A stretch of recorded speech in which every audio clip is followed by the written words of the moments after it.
ഹരേ കൃഷ്ണ. എല്ലാവർക്കും മാധവത്തിലേക്ക് സ്വാഗതം. ലളിത സഹസ്രനാമത്തിലെ 27 ശ്ലോകങ്ങളുടെ അർത്ഥം നമ്മൾ ഇതുവരെ നോക്കിക്കഴിഞ്ഞു. ഇന്ന് നമ്മൾ നോക്കാൻ പോകുന്നത് 28ാമത്തെ ശ്ലോകമാണ്.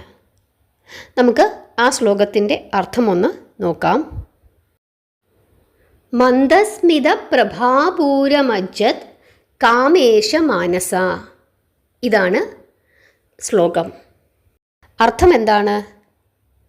മന്ദസ്മിതത്തിൻ്റെ, അതായത് പുഞ്ചിരിയുടെ, പ്രഭാപൂരത്തിൽ, മജ്ജത്തായ എന്ന് വെച്ച് കഴിഞ്ഞാൽ മുഴുകുന്ന, കാമേശ മാനസത്തോടു കൂടിയവൾ എന്നാണ് ഈ ശ്ലോകത്തിൻ്റെ അർത്ഥം. ഇവിടെ കാമേശ്വരൻ എന്ന പദം കൊണ്ട് കാമദേവനെ ജയിച്ചവൻ എന്നാണ് അർത്ഥമാക്കുന്നത്. കാമദേവനെ ആരാണ് ജയിച്ചത്? മഹാദേവൻ. മറ്റു മനുഷ്യരെയോ ദേവന്മാരെയോ പോലെ കാമാദി വികാരങ്ങൾക്ക് കീഴ്പ്പെടുത്താനാകാത്ത കാമേശ്വരൻ്റെ മനസ്സ്, അതായത് സാധാരണ മറ്റു ദേവന്മാരെ പോലെ അല്ല പരമേശ്വരൻ, മറ്റു മനുഷ്യരെ പോലെയുമല്ല പരമേശ്വരൻ. ഇങ്ങനെ കാമത്തിൻ്റെയോ അല്ലെങ്കിൽ മറ്റെന്തെങ്കിലുമൊക്കെ കാര്യങ്ങൾക്കോ കീഴ്പ്പെടുന്നവനല്ല മഹേശ്വരൻ. അങ്ങനെയുള്ള മഹേശ്വരൻ്റെ മനസ്സ് മഹാദേവിയുടെ ആ മന്ദസ്മിതത്തിൽ, മന്ദസ്മിത പ്രഭാപൂരത്തിൽ മുഴുകുന്നു എന്നാണ് പറഞ്ഞിരിക്കുന്നത്. അതുകൊണ്ട് തന്നെ അങ്ങനെയുള്ള മന്ദഹാസത്തിൻ്റെ ആ ശോഭ, ആ ഭംഗിയെ പറ്റിയാണ് പറഞ്ഞിരിക്കുന്നത്. അതായത് സർവരെയും ആകർഷിക്കുവാനുള്ള കഴിവ് മഹാദേവിയുടെ മന്ദസ്മിതത്തിനുണ്ട് എന്ന് പറയുന്നു.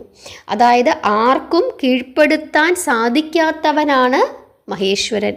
ആ മഹേശ്വരനെ പോലും മഹാദേവിയുടെ ചെറുപുഞ്ചിരി കീഴ്പ്പെടുത്തിയിരിക്കുന്നു. അപ്പം അത്രത്തോളം വശ്യതയുള്ളതാണ്, സൗന്ദര്യമുള്ളതാണ് മഹാദേവിയുടെ മന്ദസ്മിതം, ചിരി എന്നാണ് പറഞ്ഞിരിക്കുന്നത്.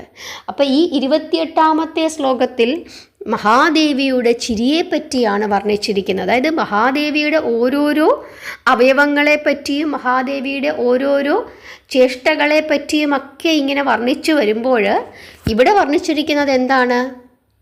മഹാദേവിയുടെ ചിരിയുടെ സൗന്ദര്യം.